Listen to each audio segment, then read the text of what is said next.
ప్రభువైన యేసుక్రీస్తు నామములో చూస్తున్న వారందరికీ కూడా శుభములు తెలియజేస్తున్నాను.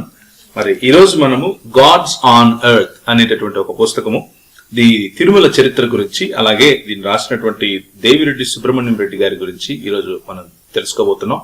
ఈ పుస్తకంలో ఉన్నటువంటి అనేక అంశాలు మరి ఒకటి తర్వాత ఒకటి పలు వీడియోల రూపంలో మీ మధ్యకు వస్తాయి. ఈ రోజు కేవలము ఈ పుస్తకం మొత్తానికి ఉన్న సారాంశం, ఈ పుస్తకం మొత్తానికి ఉన్నటువంటి ఒక చిన్న రివ్యూ లాగా మాత్రమే చూసుకోబోతున్నాం. లోపల ఉన్నటువంటి విషయాలు మరి కూలంకషంగా చర్చించుకోవడానికి ఒకదాని తర్వాత ఒకటి వీడియో పెట్టే ప్రయత్నం చేస్తాం. అయితే ఈ పుస్తకాన్ని సంపూర్ణంగా చదివి మనకు రివ్యూ ఇవ్వడానికి ఈ రోజు మనతో పాటు డాక్టర్ హేమలత పడవర గారు ఉన్నారు.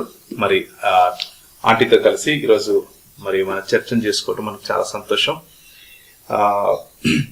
మీ లైబ్రరీలో చూస్తే లక్షలకు పైగా పుస్తకాలు ఉన్నాయండి, కానీ గాడ్స్ ఆన్ ఎర్త్ అనే ఈ కొత్త పుస్తకం గురించి రివ్యూ చేయాలని మీకు ఎందుకు అనిపించింది? లేకపోతే దేవిరెడ్డి సుబ్రహ్మణ్యం రెడ్డి గారు మీకు ఎలా తెలుసు?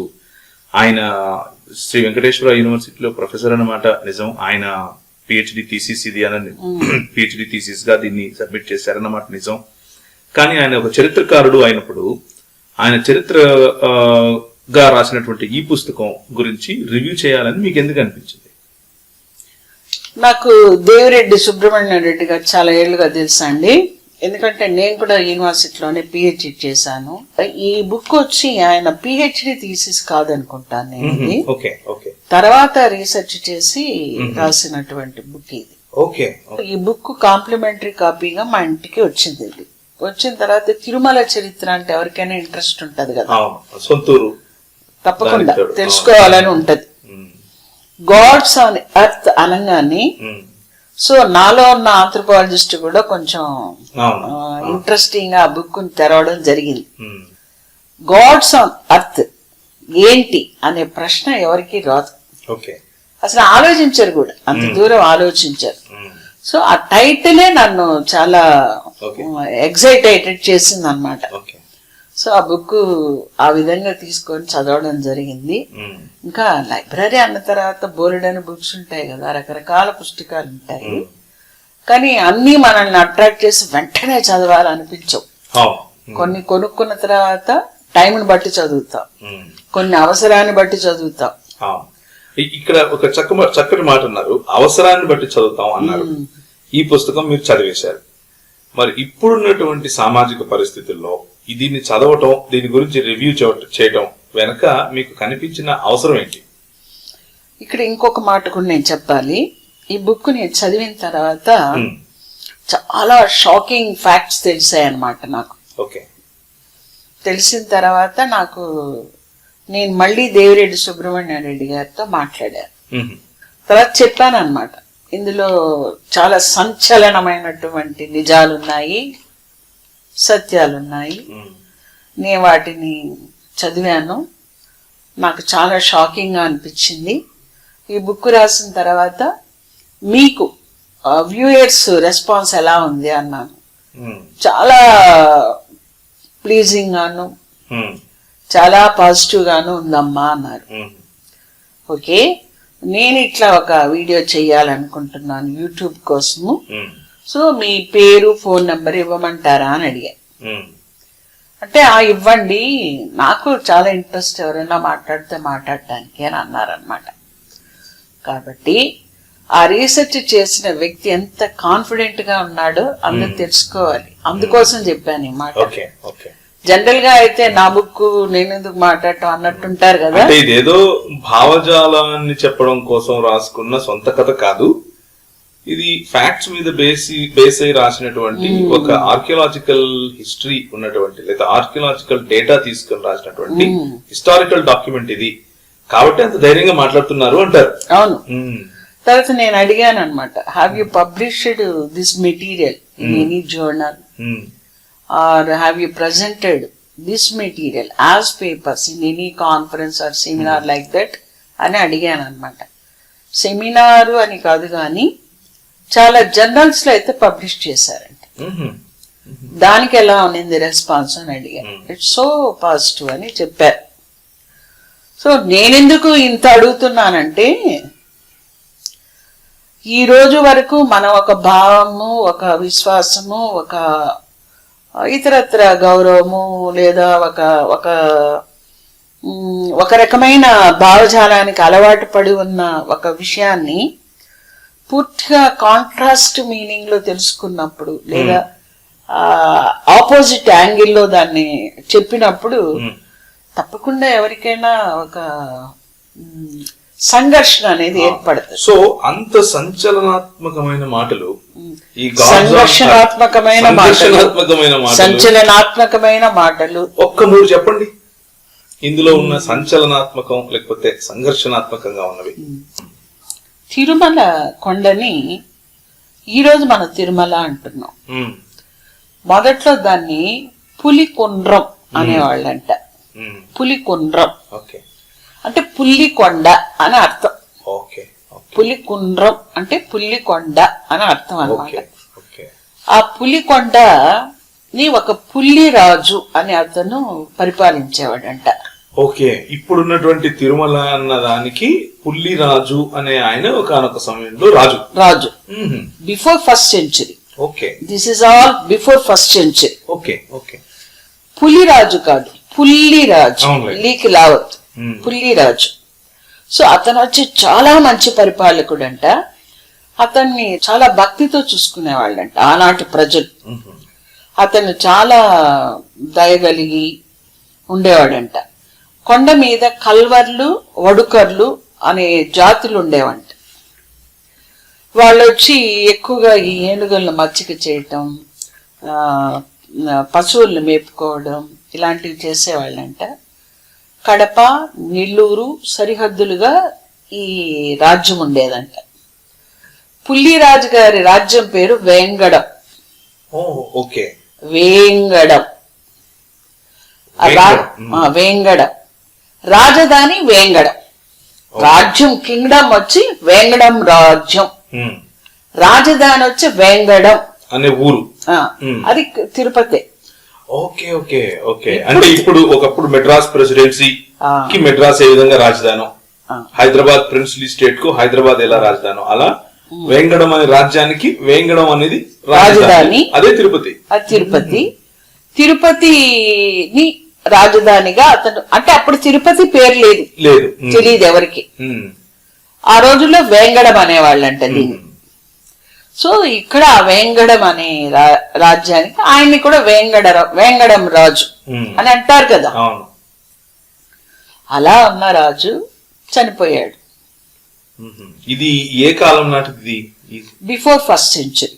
ఓకే ఓకే, మనకు ఫస్ట్ సెంచురీ నుంచి రిటర్న్ ఎవిడెన్సెస్ ఉన్నాయి. బిఫోర్ దట్ లేదు.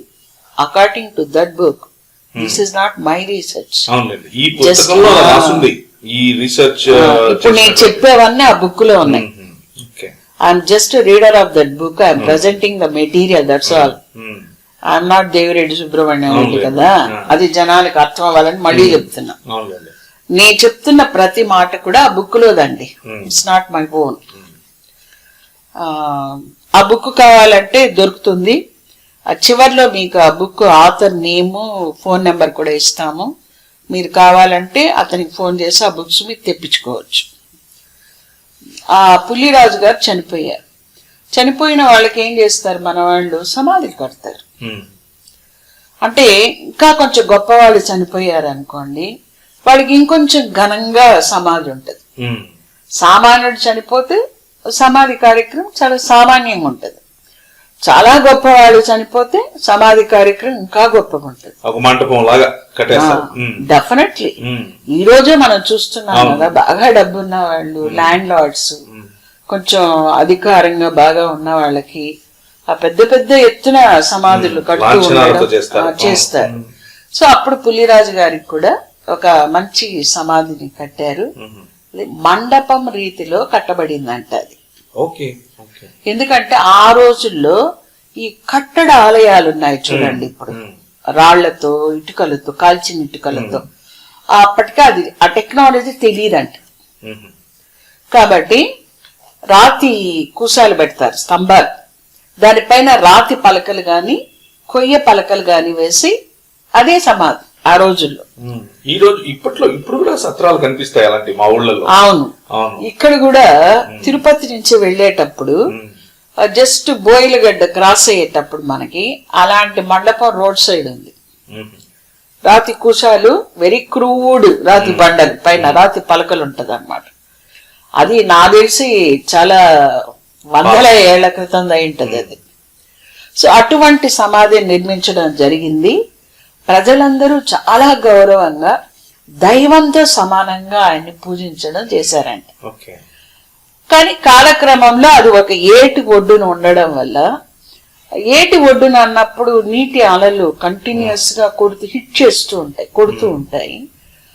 అట్లా జరగడం వల్ల అది కప్పబడిపోయి భూమిలోకి కుంగిపోయిందంట. కుంగిపోయిన తర్వాత పైన పుట్టలు వచ్చేస్తాయి కదా, చెదలు వచ్చేస్తాయి. ఎందుకంటే చెక్కదైతే చెదలు వచ్చేస్తుంది. అలా చెదలు పడిపోయిన తర్వాత క్రీస్తు శకం 1వ శతాబ్దంలో కొంతమంది ఏనుగులు మచ్చిక చేసి దింపేవాళ్ళంట అప్పుడు కొండపైన. అలాగే ఏనుగుల్ని మచ్చిక చేసే గుంపు, పశువుల్ని మేపుకునే గుంపు వాళ్ళు ఆ పరిసర ప్రాంతాల్లో తిరుగుతూ ఉన్నప్పుడు వాళ్ళ పశువులు వెళ్ళి ఈ పుట్టని తొక్కడం వల్ల మొత్తం పగిలిపోయి లోపల నుంచి రాతి కుశాలు అవి బయటపడ్డాయంట. అప్పుడు వాళ్ళు వెంటనే వాళ్ళ రాజు దగ్గరికి వెళ్ళి, ఆయన పేరు అంటే పుల్లిరాజు తర్వాత కొంతకాలానికి వచ్చినటువంటి రాజు అప్పుడు ఉన్నాడు. ఆయన పేరు తొండైమాన్ చక్రవర్తి. ఆడోండై అని కూడా అంటారంట. ఆడోండై అంటే ఆనందం అని అర్థం అంట. ఈ తొండైమాన్ చక్రవర్తి దగ్గరికి వెళ్ళి, అయ్యా అక్కడ ఇట్లా ఒక దేవుని గుడి బయట వచ్చింది అని చెప్పినప్పుడు ఆయన కూడా వచ్చి అదంతా తవ్వి తీసి తర్వాత మళ్ళీ రాతి స్తంభాలు రాతి పలకలు పెట్టి దాన్ని పటిష్టంగా కట్టి, అప్పటికీ కట్టడాలయాలు రాలేదు. అంటే ఈ తొండైమాన్ గారి సమయానికి కూడా కట్టడాలు లేదు. ఆ మండపాలే పెట్టి ఆ జనాలకు అందరికీ తెలిసేటట్టు చేశాడంట. అంటే అతను కట్టిన మండపం గుడికి కొంత ప్రాచుర్యాన్ని ఆయన తీసుకొని వచ్చాడు అన్నమాట. అంటే పుల్లిరాజు పేరు మీద తీసుకొచ్చాడా లేకపోతే? పుల్లిరాజు అనేది వేంగడం అయింది. ఇప్పుడు వేంగడం అనేవాళ్ళంట ఆ గుడికి. తర్వాత ఈ మన తొండైమాన్ చక్రవర్తి గారి వల్ల అది జనాలకు అందరికి తెలియడము, ఎక్కువ మంది అక్కడికి వెళ్ళి పూజలు చేయటం లాంటివి చేసేవాళ్ళంట. పూజలు కూడా అర్చక విధానం లేదు. అంటే ఇప్పుడున్నటువంటి బ్రాహ్మణ అర్చక పద్ధతి ఏదైతే ఉందో అలాంటిది లేదంటున్నారా? లేదు. అప్పుడు పూజారులు అర్చకులు ఏం లేదు. ఎవరికి వాళ్ళు వెళ్ళడం, ఆ నీళ్లు ఎత్తి అక్కడ పోయటం, వాళ్ళకి దొరికిన పూలు ఏదో అక్కడ పెట్టడం, దండం పెట్టుకోవటం, రావటం. ఆ విధానం కూడా అప్పటికి డెవలప్ కాలేదు. ఇది ఎందుకు చెప్తున్నానంటే, ఒక దేవుని చరిత్ర ఒక దేశపు చరిత్రగా ఉందన్నమాట. ఇక్కడ ఒక సంస్కృతి పరిణామ చరిత్రగా కూడా ఉంది. డెఫినెట్ గా ఇప్పుడు మనం వచ్చి ఏదో ఒక దేవుడి గురించి మాట్లాడుతూ వీళ్ళు ఏదో మాట్లాడుతున్నారు, అగెనెస్ట్ గా మాట్లాడుతున్నారేమో అలా భ్రమించకూడదు, ఎవరు అభ్రాంతిలోకి వెళ్ళకూడదు. ఒక చరిత్రని మన ఒక స్థల చరిత్రను చూస్తున్నా, ఒక ఆలయ చరిత్రను చూస్తున్నా, ఒక దేశ చరిత్రను చూస్తున్నా అనేకమైన విషయాలు అందులో మిళితమై ఉంటాయి. ఇంతవరకు మీరు చెప్పిన దాంట్లో సంచలనం ఏముందంటారు? అసలు వస్తుంది. ఆ తొండైమాన్ చక్రవర్తి గారు ఈ ఆలయాన్ని, మండపం ఆలయాన్ని పునరుద్ధరించిన తర్వాత ఆళ్వార్లు వచ్చారు. ఆళ్వార్లు అనేది మీరు వినుంటారు. వైష్ణవ భక్తుల్ని, వాళ్ళని ప్రధానమైన వాళ్ళని ఆళ్వార్లు అంటారు. 12 మంది ఆళ్వార్లు. వాళ్ళ కాలాన్ని కొంచెం అటు ఇటుగా ఉన్నప్పటికీ ఏకాభిప్రాయం ఉన్నటువంటి కాలం చెప్తున్నాను నేను. క్రీస్తు శకం 4th century నుంచి 9th century వరకు చెప్తారు ఆ 12 మంది ఆళ్వార్ల కథ. ఆ 12 మంది ఆళ్వార్లలో కొంతమంది సాక్ష్యం ఇచ్చారు. వాళ్ళు ఇచ్చిన సాక్ష్యాలని శాసనాల పైన రాసుండారనమాట. ఏమంటే అది అప్పుడు కొండపైన గుడి లేదు, ఓకే, అంటే ఇప్పుడున్నటువంటి తిరుమల అసలు లేదు. అంటే 4వ శతాబ్దం నుంచి 9వ శతాబ్దం వరకు నివసించిన వీళ్ళు అక్కడ వీళ్ళల్లో ఒకరు ఇద్దరు ముగ్గురు ఇచ్చినటువంటి వాళ్ళ పాసురాలు, వాళ్ళు రాసిన వాటిని ఏమంటారంటే పాసురాలు అంటారు, కీర్తనలు, గీతాలు. వాటిని 4000 ప్రబంధం అంటారన్నమాట. అంటే 4000 పాసురాలు రాశారు వాళ్ళు. దివ్య ప్రబంధాలని కూడా అంటారు వాటిని. ఈ తొండైమాన్ చక్రవర్తిని థిరయన్ అని కూడా అనేవాళ్ళంట. థిరయన్ అని కూడా అనేవాళ్ళంట. ఇక్కడ ఆల్రెడీ ఉన్నటువంటి అక్కడ ఉన్న అవైలబిలిటీలో ఉన్న దైవ ప్రతిమనే తీసి అక్కడ పెట్టడం జరిగింది. ఏది దైవ ప్రతిమ? పుల్లిరాజు ప్రతిమ గురించి చెప్పారు మీరు ఇంతవరకు. అంటే ఇక్కడ పుల్లిరాజు ప్రతిమే దైవ ప్రతిమ అయిపోయిందని చెప్పాను కదా. పుల్లిరాజునే దైవంగా భావించి ప్రజలు ఆరాధిస్తూ ఉన్నారు. అదే సంచలనం అయితే ఇప్పుడు. అంటే ఇప్పుడు మీరు చెప్పేది ఏంటి? ఇప్పుడు తిరుమలలో ఉన్న విగ్రహం పుల్లిరాజు విగ్రహం అంటారా? అది మీరు కొంచెం ఓపికగా వినాలి. సంచలనం కావాలి ఇప్పుడు మాకు, చెప్పండి. ఆ రోజుల్లో అంటే మన తొండైమాన్ చక్రవర్తికి దొరికిన విగ్రహము ఈనాడు ఉన్న దైవ ప్రతిమ కాకపోవచ్చు అనేది కూడా ఆథర్ ఎక్స్ప్రెస్ చేస్తున్నారన్నమాట. ఎందుకంటే ఫస్ట్ లో బండల మీద కేవ్ ఆర్ట్ వినుంటారు మీరు, అప్పర్ పేలియోలిథిక్ పీరియడ్ లో జస్ట్ దే ఎన్గ్రేవ్డ్ అన్నమాట పిక్చర్ ని. అలాంటి టైప్ అయినా ఉండొచ్చు, లేదా కొన్ని ఆంజనేయ స్వామి ఆలయాల్లో మనం చూస్తే బండ పైన ఉబ్బెత్తుగా విగ్రహం ఉంటుంది, మిగిలినంత చెక్కేస్తే అది మాత్రం కనిపిస్తూ ఉంటుంది, వెనక బ్యాక్గ్రౌండ్ కూడా బండనే ఉంటుంది. మన బుక్స్ మీద కూడా ఎంబోజింగ్ లెటర్స్ ఉంటాయి, ఆ టైప్ ఆఫ్ విగ్రహం అన్నా ఉండొచ్చు. ఇప్పటి విగ్రహం అది కాదు, ఎందుకంటే 1వ శతాబ్దానికి అటువంటి విగ్రహాలు మనకు లేవు, ఆ సాంప్రదాయం లేదు. బౌద్ధుల దగ్గర నుంచి ఆ సాంప్రదాయాన్ని మనం తీసుకోవడం జరిగింది. అంటే శిలని సెలెక్ట్ చేసుకొని గుండ్రటి శిల్పాన్ని మానవ రూపంలో చెక్కడం అనేది అప్పటికి లేదు అని ఆథరే చెప్తున్నారు ఆ బుక్ లో. ఇదంతా కూడా పేజ్ నెంబరు 35, 36, 37 అలా ఉందన్నమాట. అందులో అక్కడ అప్పటికి ఆలయం లేదు, మండపమే ఉంది అనడం కోసం చెప్తున్నాను అనమాట. మామూలుగా ఆళ్వార్లలో 12 మంది ఉన్నారండి. వాళ్ళు వచ్చి పొయ్గై, భూతన్, పేయ్, తిరుమలసై అనే 4లో మొదటి 3 వచ్చి అసలు వేంగడంలో గుడి ఉన్నట్టే చెప్పలేదంట. గుడి ఉన్నట్టే వాళ్ళ పాసురాల్లో చెప్పలేదు.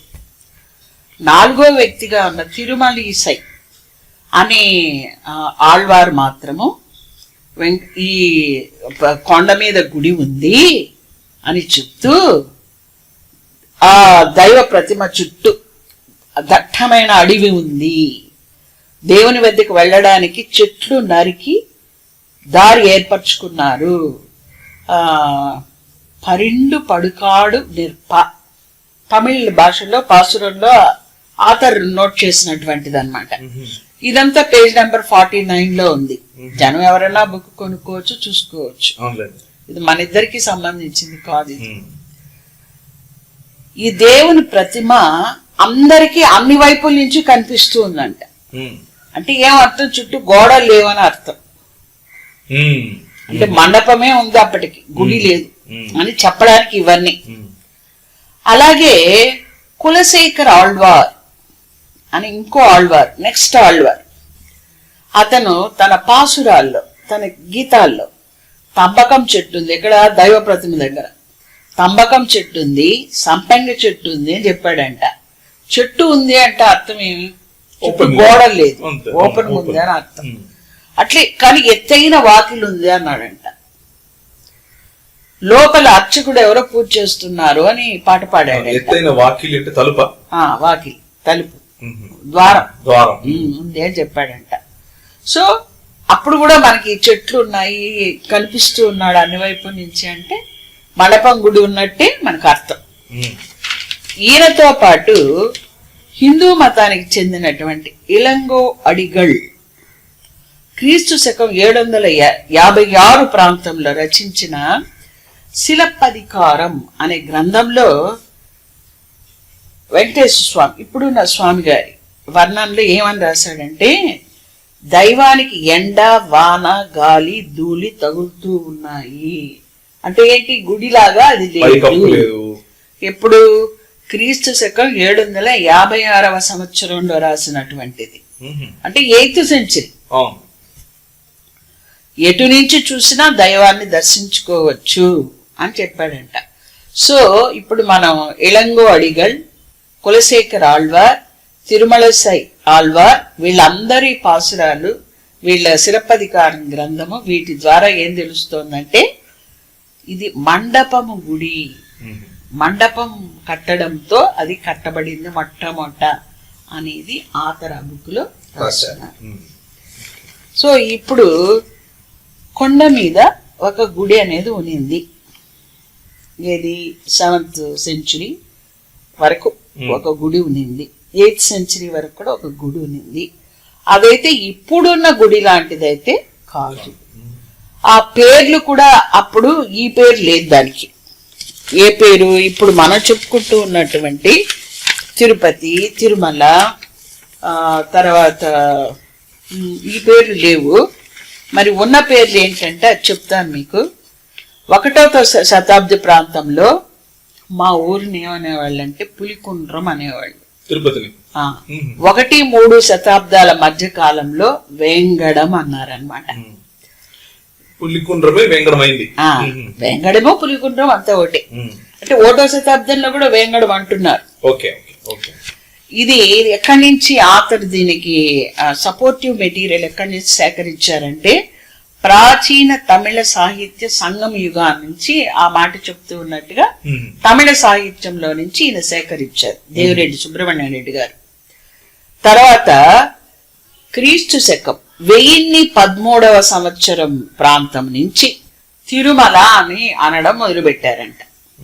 1013 అంటే 11th సెంచురీ నుంచి. అలాగే క్రీస్తు శకం 1234, 1235 ఆ ప్రాంతంలో తిరుపతి అన్న పదం మొదట పుట్టింది. అప్పటి వరకు తిరుపతి అన్న పదం ఎవరికి తెలియదు. ప్రాచీన పేరు వాంగడం మాత్రం రికార్డ్స్ లో క్రీస్తు శకం 1544 అంటే 16th సెంచురీ ఫస్ట్ హాఫ్ వరకు అది వాడుకలో ఉన్నిందంట. తర్వాత పూర్తిగా ఆపేశారు.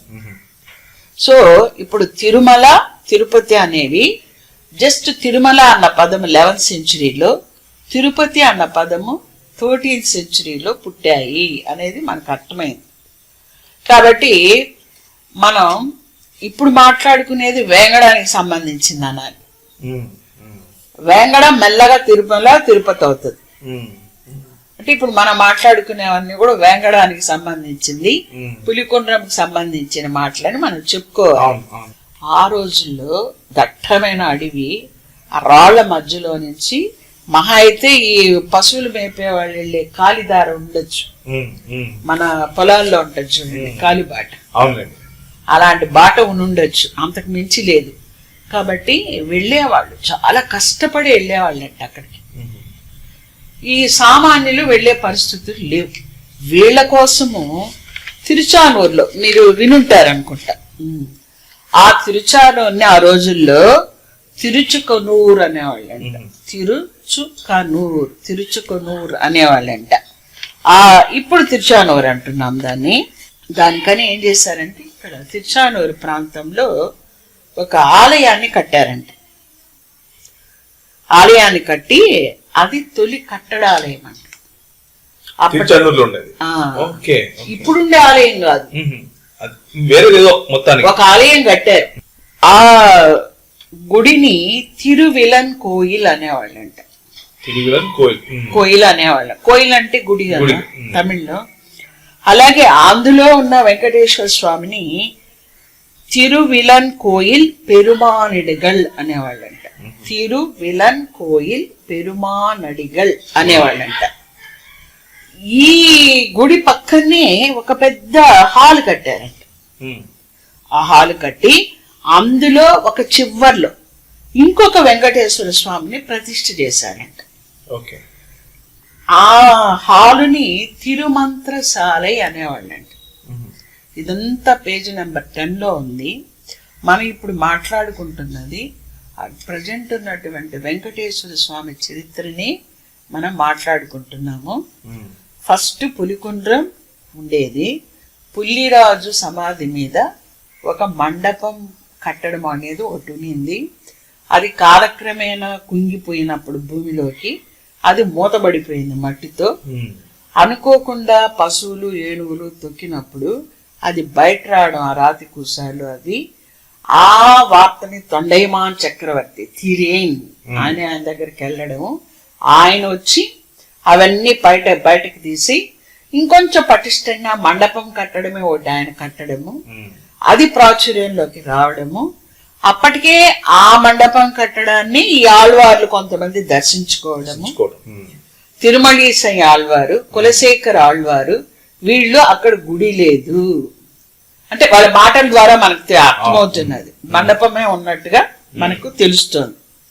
సో ఇప్పుడు వచ్చి మనం తిరుచానూరు గురించి మాట్లాడుకుంటున్నాం. అంటే 1 నుంచి 9వ శతాబ్దంలోకి వచ్చాం మనం. చాలా దూరం ప్రయాణించాం. ఈ హాల్లో ఒక మూల పెట్టిన ఈ హాల్ని ఏమంటే తిరుమంత్రశాలై అని చెప్పాను. ఈ తిరుమంత్రశాలలో ఉన్న దేవుణ్ణి తిరుమంత్రశాలై పెరుమానడిగల్ అనేవాళ్ళంట. వెంకటేశ్వర స్వామి తిరుమలలో ఉన్నాడు కదా ప్రతిమ, ఆ ప్రతిమ దేవుణ్ణి తిరువేంగడత్తు పెరుమానడిగల్ అనేవాళ్ళంట. వెంకటేశ్వర స్వామి కాదు, తిరువేంగడత్తు పెరుమానడిగల్ అనేవాళ్ళంట. ఇదంతా పేజీ నెంబర్ 10లో ఉంది, ఆ బుక్ లో ఉంది. తర్వాత ఈ హాలు వంటి నిర్మాణం ఉంది కదా, గుడి ఉంది బానే ఉంది, దేవుడి దగ్గరికి వెళ్ళొస్తారు. హాల్ ఎందుకు అన్నది మనకి ఎవరికైనా డౌట్ వస్తుంది. ఆ హాలు వంటి నిర్మాణంలో అంటే తిరుమంత్రశాలలో ఆ హాల్ని ఏమంటారు? తిరుమంత్రశాలై. దాంట్లో జనాలను వైష్ణవంలోకి మార్పిడి చేసేవాళ్ళంట. ఆ సమయంలో అష్టాక్షర తిరుమంత్రాన్ని పఠించేవాళ్ళు. మరి ఓం నమో నారాయణ అట్లాంటివి ఏమన్నా చెప్పేవాళ్ళేమో మనకు తెలియదు. ఇప్పుడు వాళ్ళు మత మార్పిడి చేస్తున్నారు అని అంటే మిగిలిన వాళ్ళు ఆ మతానికి సంబంధించిన కాదని కదా అర్థం. శైవులునుంటారు, బౌద్ధులునుంటారు, జైనులునుంటారు, ఇతరత్ర జనాలునుంటారు. వాళ్ళని వైష్ణవంలోకి మారుస్తూ వచ్చారు. ఈ హాలు ఏది తిరుమంత్రశాలై క్రీస్తు శకము 1234 వరకు ఉన్నిందంట. కానీ అందులో విగ్రహాలు క్రీస్తు శకం 1000 సంవత్సరంలోనే మిస్ అయిపోయినాయంట, లేవంట. అక్కడ 826లోనే ఎప్పుడో కట్టారు. అది క్రీస్తు శకం 1000కే అందులో ఉన్న దైవ ప్రతిమలు లేవు. ఓకే, అది ఎటో పోయినాయి. హాలు మాత్రం ఉన్నిందంట. అంటే ఇప్పుడు వెంకటేశ్వర స్వామి ప్రతిమలు లేనప్పుడు అది పనికిరానట్టే కదా. దీనికి ఆయన ఇచ్చిన ఎవిడెన్స్ ఏంటంటే క్రీస్తు శకం 1000 తర్వాత తిరుచానూరు ఆలయాలకి దానాలు ఇచ్చిన శాసనాలు ఎక్కడా లభించలేదు. కాబట్టి ఆ ఆలయాలు నిరుపయోగకరంగా ఉండిపోయినాయి అని చెప్తారు. అవి అంటే పూజలు అవి జరుగుతున్నట్టు లేవు అని. తర్వాత ఆ దైవ ప్రతిమల్ని 1399లో కొండకి తీసుకొచ్చారండి. పోయినవి ఎలా వచ్చాయి? ఎక్కడో పెట్టుకుంటారు, ఇక్కడి తీసేసి. అంటే అప్పట్లో కొంచెం ఇదేమన్నా ఇతర దాడులు ఏమన్నా జరిగి ఎత్తుకుపోతారు అనుకున్నారు. మరి ఏంటో మరి అక్కడి నుంచి వాటిని కాపాడడం కొరకు తీసేసినట్టున్నారు. లేకపోతే శైవులకి వైష్ణవులకి గొడవలై తీసేసారో మనకు తెలియదు కదా. ఆ రీజన్ ఇవ్వలేదు ఆయన. తీసుకొచ్చి అదే ఇప్పుడు తిరుమలలో ఉన్నటువంటి కొలువు శ్రీనివాసుడు మలయప్ప, ఈ డైటీస్ కి గాడెస్, ఆ విగ్రహాలు అన్ని పోయినాయి. అన్ని తిరుమలకు వచ్చి 1399లో చేరిందంట. ఓకే, 1399లో ఈ విగ్రహాలు తిరిగి ఇక్కడికి వచ్చాయి. తిరుచానూరులో ఉన్న విగ్రహాలు అక్కడికి పోయి చేరాయి. ఓకే. ఇప్పుడు మనం 1399 వరకు వచ్చాం. తర్వాత ఆ తర్వాత కొన్ని అంటే గుడి అంటూ ఏర్పడిన తర్వాత అర్చకులు పూజ చేసే విధానాన్ని మళ్ళా ఏర్పరచుకున్నారు. ఇది 10వ శతాబ్దిలో మారీచి సంహిత ఆధారిత ఆగమ సూత్రాలు, ఇప్పుడున్న ఆగమ శాస్త్రం కాదు, మారీచి సంహిత ఆధార ఆగమ సూత్రాలని ఆ రోజుల్లో అలవందర్, అతని పేరు యమునముని అని కూడా అంటారంట. ఆయన ఆ నాదముని అని ఒక ఏమనాలి గురువు, ఆయన మునిమానవుడు యమునముని అంట. 918 1038లో ఈయన ఆగమ సూత్రాలు రూపొందించే వరకు ఈయన రూపొందించాడు. అది రూపొందించే వరకు ఎవరికి తోచిన రీతిలో వాళ్ళు పూజించుకునేవాళ్ళ. యాదవరాజుల కాలంలో గట్టి దేవ యాదవరాయలు అని అంటే ఆయన పేరు విక్రమ చోళుడు అని కూడా అంటారంట. తర్వాత 2వ కులోత్తంగ ఇద్దరు, ఆయనేమో 12th century, ఈయన కూడా 12th century. ఈ చోళ చక్రవర్తులు వీళ్ళిద్దరు కూడా విక్రమ చోళ, 2వ కులోత్తంగ చోళ చక్రవర్తులు. ఆయనేమో గట్టి దేవ యాదవరాయలేమో యాదవరాజు. వీళ్ళు తిరుమలలో ఉండేటువంటి పూజాధికార విషయాలు అస్తవ్యస్తంగా ఉన్నాయి. ఇందాక మనం మీరు కూడా అడిగారు, ఒక పూజ ఉంది కదా మళ్ళీ ఎందుకు దాన్ని మార్చడం, ఎందుకు ఈ మారీచ సంహిత ఆధారిత ఆగమ సూత్రాలు ఎందుకు డెవలప్ చేయటము, జనాలందరినీ మళ్ళీ మార్చడం, ఇవన్నీ ప్రాబ్లం కదా అని మీరు అన్నారు కదా. అది ఇక్కడ జరుగుతోంది అన్నమాట. ఈ పరిసర గ్రామాల జనాన్ని కోరడంతో వెళ్ళి రాజు దగ్గర వీళ్ళు కోరారు, ఏమని, అయ్యా తిరుమల అంతా అస్తవ్యస్తంగా ఉంది, సరిగా లేదు, దీన్ని కొంచెం సరిచేయండి, క్రమ పద్ధతిలో తీసుకురండి అని చెప్తే ఈయన యాదవరాయలు, ఈయన గట్టి దేవ యాదవరాయలు రామానుజాచార్యులు గారిని పిలిపించారంట. పిలిపించి ఆయనకి ఇది అప్పగించారు, తిరుమల ఆలయాన్ని. తర్వాత ఈ రామానుజాచార్యులు ఆయన ఏమనుకున్నాడంటే బ్రాహ్మణులకి ఇక్కడ నివాస ప్రాంతాలుగా కానీ ఉంటే వీళ్ళు గుళ్ళకి వెళ్ళడం పూజలు చేయటం అంతా బాగా జరుగుతుంది, అది చేయనంత కాలం మనం ఏమీ చేయలేమని చెప్పి ఆయన కొండ మీద తను ఏం చేశాడంటే ఆ పూజలు ఇవన్నీ కూడా అదే యమునముని వీళ్ళందరూ ఉన్నారు కదా, ఇవన్నీ వీళ్ళందరినీ అక్కడ బాగా అన్ని సరిచేసి 1130 అంటే 12th century ఫిబ్రవరి 24వ తేదీ తిరుపతిని ఏర్పరచటానికి ప్రారంభ పూజ చేశాడంట. అంటే తిరుపతి బర్త్డే వచ్చి 24th ఫిబ్రవరి 1130గా మనం చెప్పాలి. 1వ రాజేంద్ర చోళుడు అంటే చోళుల పరిపాలనలో ఆ పరిపాలనా కాలంలో 7వ రోజు అని ఇచ్చాడు. మరి హౌ దే డిసైడెడ్ దట్ అనేది నాకు తెలీదు, ఆతర్ చెప్పారు. క్రీస్తు శకం 1013వ సంవత్సరంలో రాసినటువంటి ఒక శాసనంలో తిరుమల అనే పేరుని మొట్టమొదటిసారిగా వేంగడం అనే పేరుకి ప్రత్యామ్నాయంగా వాడారంట. మొట్టమొదటిసారిగా 1013వ సంవత్సరం అంటే just the beginning of the 11th centuryలో తిరుమల అనే పేరుకి వేంగడం అనే పేరుని ప్రత్యామ్నాయంగా వాడబడిందని చెప్తున్నారు. బుక్ లోంచి తీసిందే కదా మనం మాట్లాడుతున్నది. అలాగే క్రీస్తు శకం 1544 వరకు వేంగడం అనే పేరుని శాసనాల్లో వాడేవాళ్ళంట. తిరుమల అనే పేరు వచ్చినప్పటికీ ఆ తర్వాత ఒక 300-400 సంవత్సరాల వరకు ఈ వేంగడం అనే పేరు ప్రముఖంగా ప్రాచుర్యంలో ఉనింది. తర్వాత మన దేశానికి వచ్చిన తొలి యూరోపియన్లు ముఖ్యంగా పోర్చుగీస్ వారు ఫస్ట్ వచ్చింది వాళ్ళే కదా, వాళ్ళు తిరుమల తిరుపతి అని ఫస్ట్ వాళ్ళు వాడారు. తిరుమల తిరుపతి అనే పదాన్ని తూర్పున ఉన్న రోమ్ అనేవాళ్ళు అంటే దీన్ని తిరుపతిని అట్లా వాళ్ళు పిలిచేవాళ్ళు అంటే తిరుమలని.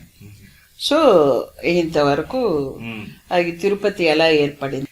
తర్వాత 1250 ప్రాంతంలో అంటే 13th సెంచురీలో వీర నరసింహ యాదవరాయలు అనే వారి కాలంలో ఆయన పరిపాలిస్తున్న రోజుల్లో పుల్లన్న అనే వ్యక్తి ప్రదక్షిణాపథం చుట్టూ ఉన్న గోడల్ని కూల్చివేసి దాన్ని వెడల్పు చేసి ఆ ప్రదక్షిణాపథాన్ని వెడల్పు చేసి తిరిగి మళ్ళీ లావుపాటి గోడల్ని పైకప్పుని నిర్మించాడంట. ఇక్కడ ఈ పుల్లిరాజు మరి పుల్లన్న ఈ పేర్ల యొక్క కాంబినేషన్ ఇంకా రిపీట్ అవుతూనే వస్తున్నట్లుంది.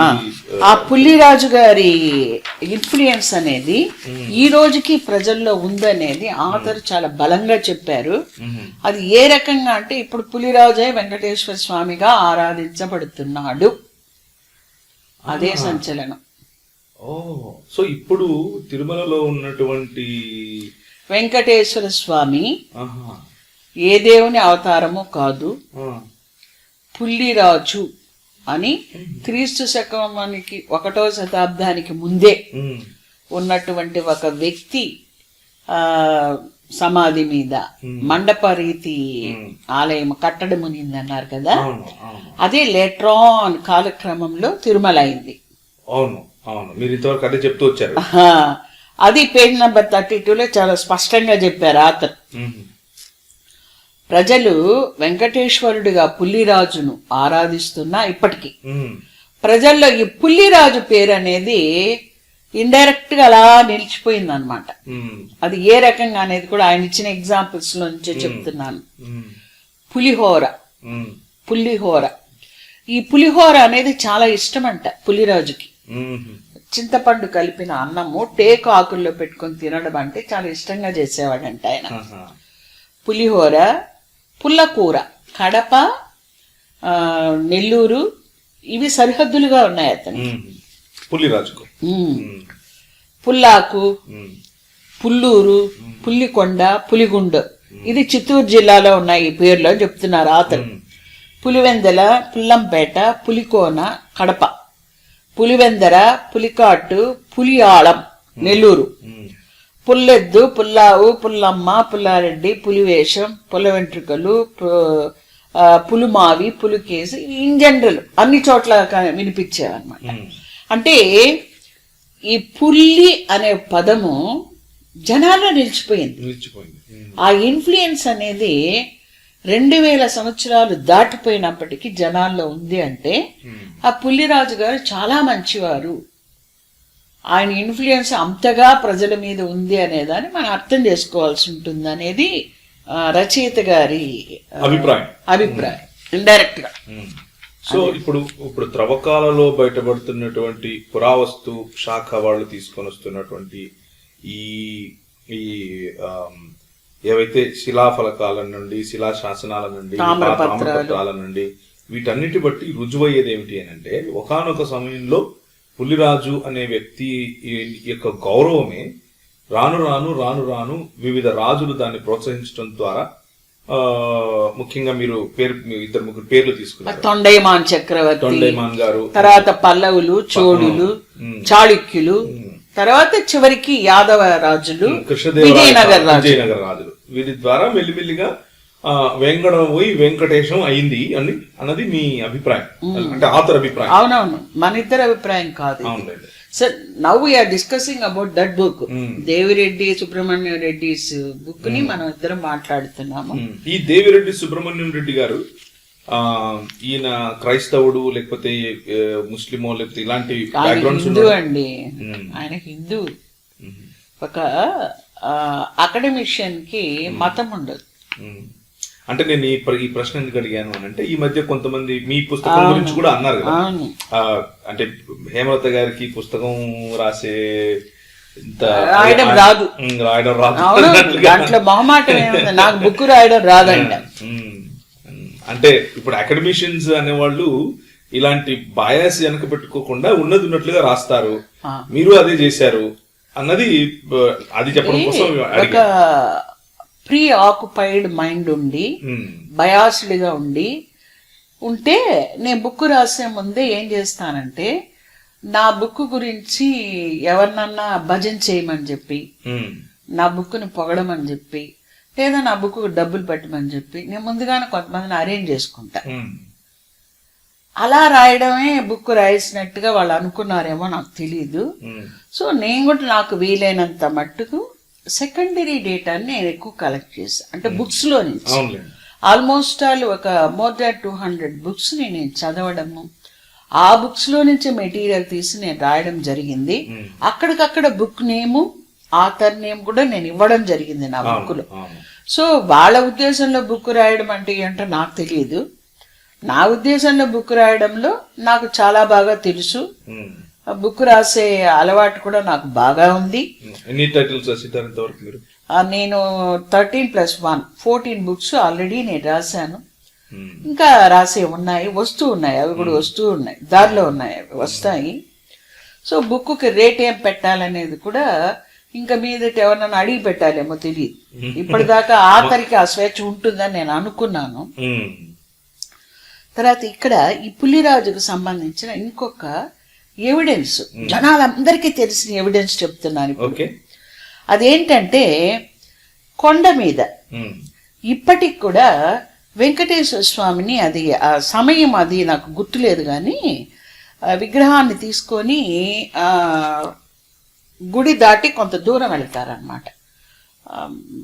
మోస్ట్లీ గోగర్భం వరకు తీసుకెళ్తారనుకుంటా. అక్కడ విల్లంబులు ధరించి పార్వేట అనే వేట ఉత్సవం చేస్తారు ఇప్పటికీ. వెంకటేశ్వర స్వామి విగ్రహాన్ని తీసుకొని అక్కడికి వెళ్ళి వేట ఆడినట్టుగా అక్కడ ఒక చిన్న ఉత్సవాన్ని జరుపుతారు. ఇది పుల్లిరాజు అలవాటు. పుల్లిరాజు క్రీస్తు శకం 1వ శతాబ్దం ముందు నివసించి ఉన్నటువంటి పుల్లిరాజుకి విల్లంబులు ధరించి ఆయన రాజ్యమైనటువంటి వేంగడంలో వేటకెళ్ళే అలవాటు ఆయనకు ఉందంట. వేటకెళ్ళడం చాలా ఇష్టం అంట ఆయనకి. దాని పార్వేట అంటారు. ఆ పార్వేటని ఇప్పటికీ ఒక ఉత్సవంగా పైన జరుపుతున్నారు. ఇప్పుడు ఒకవేళ దేవుడే అనుకుంటే ఆయన వేటకెళ్ళడం చేయడు కదా కొండపైన. కానీ దానికి పురాణాలు అవన్నీ రాశారు కదా, దాని గురించి కూడా మన ఆథర్ చెప్పారు. దాన్ని కూడా నేను చెప్తాను. ఇది ముందు ఇది చూసేద్దాము. తర్వాత శిల్పాలు. ఇప్పుడున్నటువంటి దైవ ప్రతిమ క్రీస్తు శకం 1వ శతాబ్దంలో ఏదైతే తొండయమాన్ చక్రవర్తి పెట్టాడో ఇది అది కాదు అనే దాన్ని ఆతరు నొక్కి వక్కాణిస్తున్నారు. అది ఎలాగో చూద్దాం. రాతిలో గుండ్రంగా శిల్పాలు రూపొందించేటువంటి కళ, శిల్పకళ క్రీస్తు శకం 1వ శతాబ్ది తర్వాత మాత్రమే అభివృద్ధి చెందింది. అది బౌద్ధ మతంలో మొట్టమొదట తొలుదొల్త బుద్ధుని శిల్పాలను రూపొందించడం జరిగింది. ఆ తర్వాతనే హైందవం వంటి మతాలలో అలాంటి గుండ్రటి శిల్పాలు రూపొందించటం ఆరంభమైంది. కాబట్టి మనం చూస్తున్న వెంకటేశుని శిల్పము 1వ శతాబ్ది ముందుదైతే కాదు, ఆ తర్వాత కాలానిదే అని ఇది కూడా ఆతరే చెప్పాడు. లక్షల కోట్ల సంవత్సరాల నుంచి. Page number 36. నీ పేజ్ నెంబర్స్ కూడా ఇస్తూ వస్తున్నా. పార్వేట గురించి కూడా ఆ బుక్ లో పేజీ నెంబర్ 31 and 32లో ఉంది. ఈ లక్షల సంవత్సరాలు అనే దాన్ని చెప్పే ప్రతి ఒక్కరు కూడా కాస్త పరిశీలించుకోవాల్సిన అవసరం ఉంది. మానవుని పుట్టుకే హోమోసేపియన్స్ భూమి మీదకి వచ్చి 60,000 సంవత్సరాలే. అంటే ఈనాడు ఉన్న మనిషి. తర్వాత ఆలోచన సరళి బాగా ఎదిగిన మనిషి వచ్చి ఒక 20-30 వేల సంవత్సరాలైంది. సో ఇంకా లక్షల సంవత్సరాల క్రితం ఏమునింది, ఎందుకునింది అన్నది చెప్తున్న వ్యక్తులు మనకు వివరించాల్సి ఉంటుంది. ఎందుకంటే మొన్న ఆంధ్ర యూనివర్సిటీ ప్రొఫెసర్ కూడా అది ఆయన ఏకంగా ఏం చెప్పాడంటే, టెస్ట్ ట్యూబ్ బేబీస్, ఈ చెదిరిన పిండాన్ని కుండల్లోకి ఎత్తడాన్ని ఆయన టెస్ట్ ట్యూబ్ బేబీస్ కింద చెప్పాడు. ఇప్పుడు ఒక పిండము చెదిరిపోయి కింద పడిపోయింది అనుకోండి తల్లి గర్భంలో నుంచి, దాన్ని మనం అబార్షన్ అంటాం. అలా చెదిరిన పిండాన్ని కుండలోకి ఎత్తే కుళ్ళిపోతుంది, కానీ బిడ్డ ఎట్లా అవుతుంది? బిడ్డ అవ్వదు కదా. అంటే సామాన్యంగా ఎవరిని అడిగినా చెప్పే ఆన్సర్ అది. సో దాని మీద సైంటిస్టులే ఆన్సర్లు ఇస్తున్నారు. ఎందుకంటే మనం అంత కాంపిటెంట్ అథారిటీస్ కాకపోవచ్చు, మనం జనరల్ గా ఆన్సర్ చెప్పచ్చు, ఇది సరైనది కాదు అని మనం అనొచ్చు, కానీ సైంటిస్టులే ఆయన్ని ప్రూవ్ చేయమని చెప్పి అడుగుతున్నారు. సో మన దేశంలో బాధ్యతాయుతంగా ఉండాల్సిన వాళ్ళు ఇలాంటి వీడియోల ద్వారా ప్రజల్లోకి ఇలాంటి బాధ్యత రాహిత్యం ఏదో ఒకటి తీసుకెళ్ళడం, ఏదో ఒకటి చెప్పడం, మీరు ఏ రకంగానూ అది ఎట్లా మంచిది అవుతుందండి? ఏ రకంగానూ అది మంచిది కాదు. దానివల్ల ఏమవుతుందంటే ప్రజల్లో మూర్ఖత్వం, మూఢత్వం పెరిగిపోతుంది. దానివల్ల అంతకంటే మంచి జరగదు. మన తిరుపతి పరిసరాల్లోకి క్రైస్తవం ఎప్పుడు వచ్చింది అనేది కూడా మనం తెలుసుకోవాల్సిన అవసరం ఉందన్నమాట. ఇది కృష్ణదేవరాయలు, అంటే రాయల కాలంలో, కృష్ణదేవరాయలు వారు కాదు కానీ ఇక్కడ వెంకటగిరి సంస్థానం వాళ్ళు, ఆయన వచ్చి వెంకటపతి రాయలు అనుకుంటారు. ఆయన కాలంలో తొలిసారిగా క్రైస్తవం తెలుగు నేల మీద కాలు పెట్టిందంట.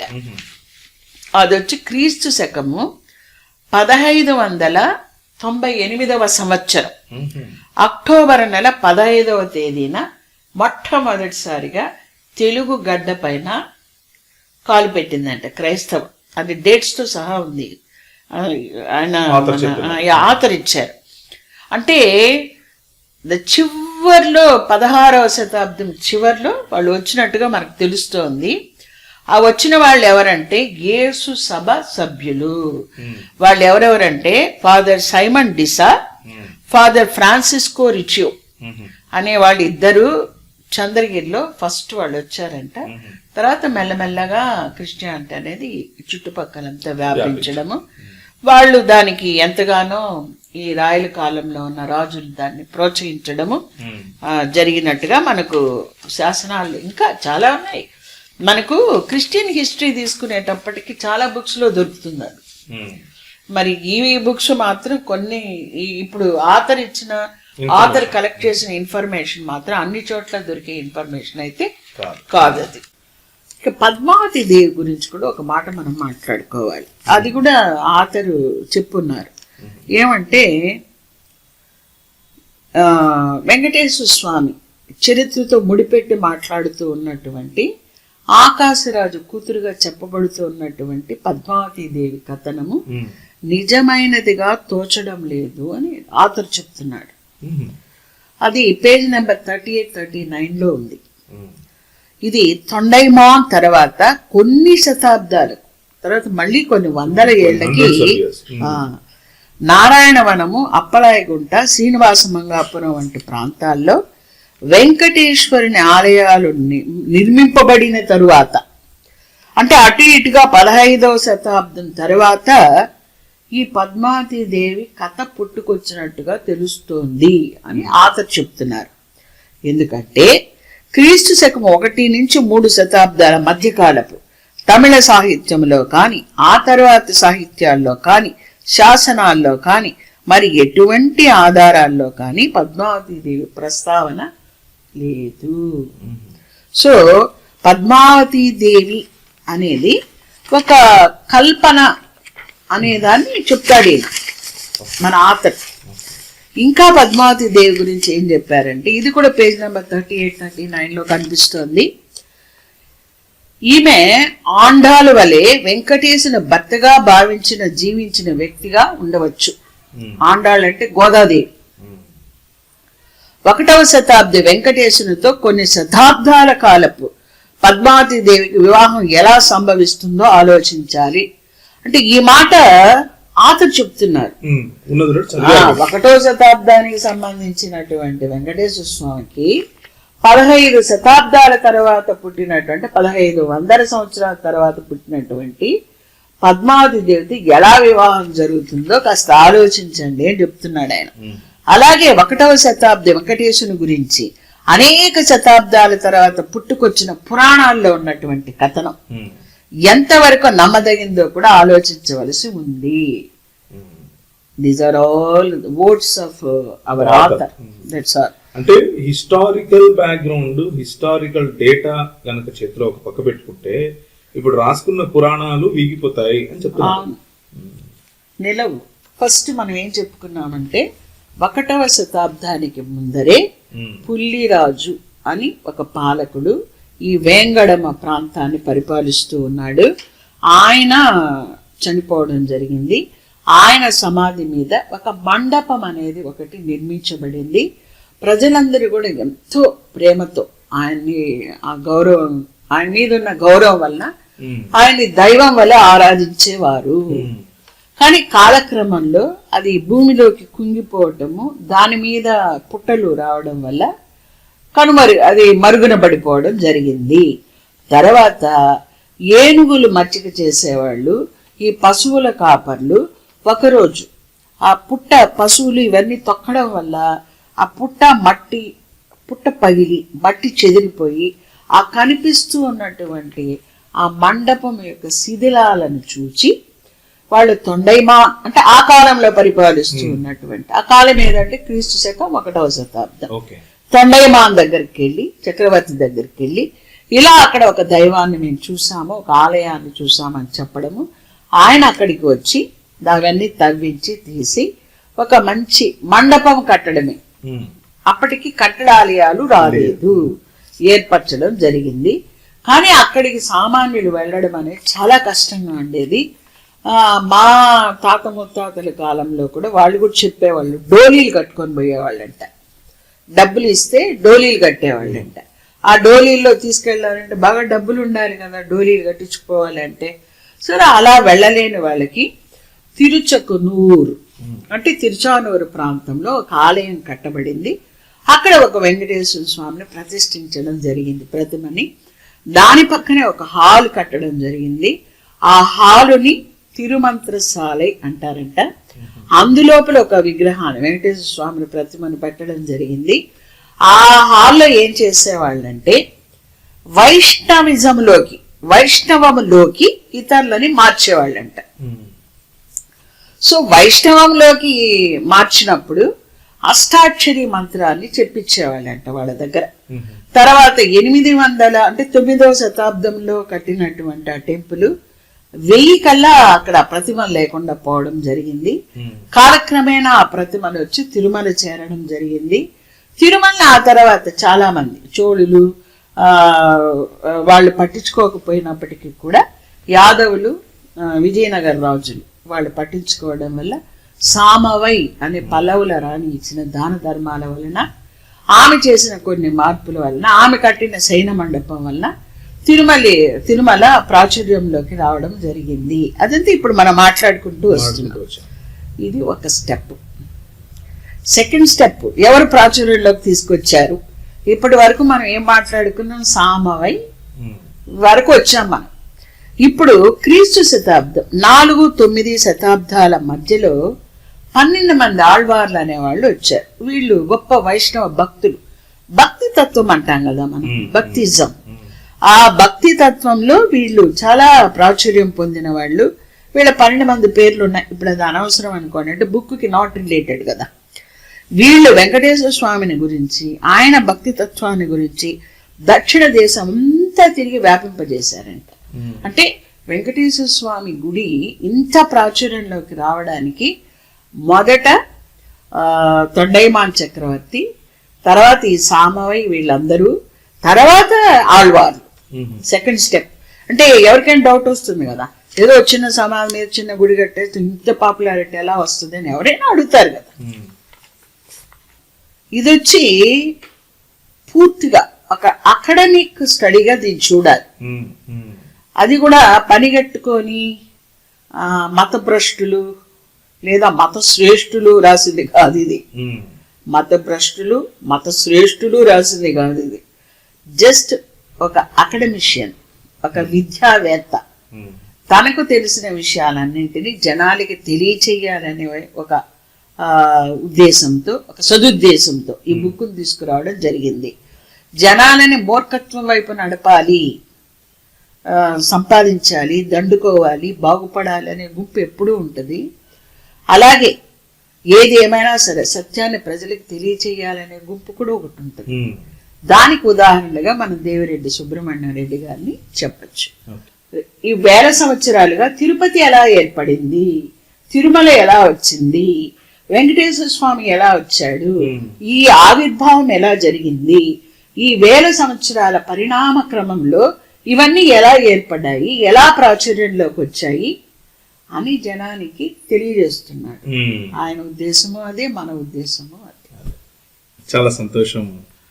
డాక్టర్ హేమలత పడమర గారు ఈరోజు మనతో గాడ్స్ ఆన్ ఎర్త్ తిరుమల చరిత్ర అనే పుస్తకం యొక్క రివ్యూ చెప్పారు. మరి దీని రైటర్ గారు అయినటువంటి దేవిరెడ్డి సుబ్రహ్మణ్యం రెడ్డి గారు, ఆయన శ్రీ వెంకటేశ్వర యూనివర్సిటీలో ప్రొఫెసర్గా ఉండి రిటైర్ అయ్యారు. ఆయన చేసినటువంటి ఈ హిస్టారికల్ రీసెర్చ్కి సంబంధించినటువంటి ఈ పుస్తకాన్ని మీకు ఎవరికైనా కావాలి అని అనుకుంటే స్క్రీన్ పైన కనిపిస్తున్న నంబర్లు, అలాగే అక్కడ కనిపిస్తున్న అడ్రస్లో మీరు ఉత్తరం రాసి, లేకపోతే ఈమెయిల్ రాసి, లేకపోతే ఫోన్ చేసి దాన్ని తెప్పించుకోవచ్చు. తర్వాత మరి ఇలాంటి మంచి పుస్తకాలను ప్రోత్సహిద్దాం అందరం కలిసి. మరి మన దేశంలో ఉన్నటువంటి ఇలాంటి అనేకమైనటువంటి స్థలాలకు సంబంధించిన నిజ చరిత్రను తెలుసుకుంటే, మరి ఇప్పుడు టెక్నాలజీ పెరుగుతూ ఉంది, మనం అన్ని విషయాలు త్రవ్వకాల్లో బయటపడుతూ ఉన్నాయి. అలా బయటపడటం వల్ల నిజం కూడా బయటపడుతూ ఉంది అన్న విషయాన్ని జ్ఞాపకం చేసుకుంటూ మనందరం కూడా మరి ఇలాంటి మంచి రీసెర్చ్ వర్క్ను మనం ప్రోత్సహిద్దాం.